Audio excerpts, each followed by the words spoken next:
We've all been there. You make a purchase at a rental or supplier store and walk out with one single receipt.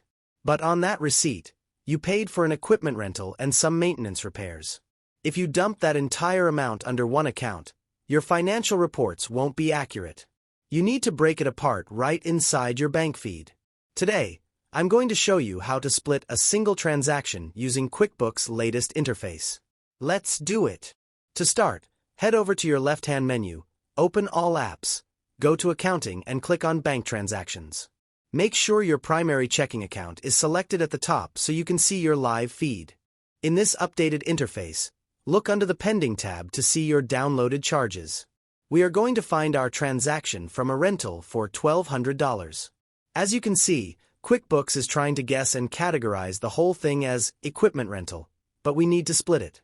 To split this up, do not just click the row. Instead, glide all the way over to the far right action column.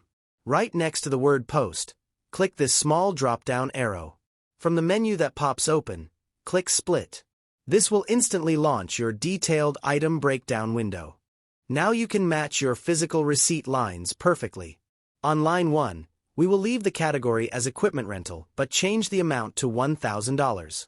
Then, on line 2, we'll select our sub-account for maintenance and repairs and enter the remaining $200. Once your remaining difference hits exactly 0, just hit the green button to accept it, and your categories are perfectly separated on your books. If this updated guide helped you conquer the new bank feed layout, drop a like, subscribe, and consider hitting that join button to support the channel. Thanks for watching, and I'll catch you in the next one.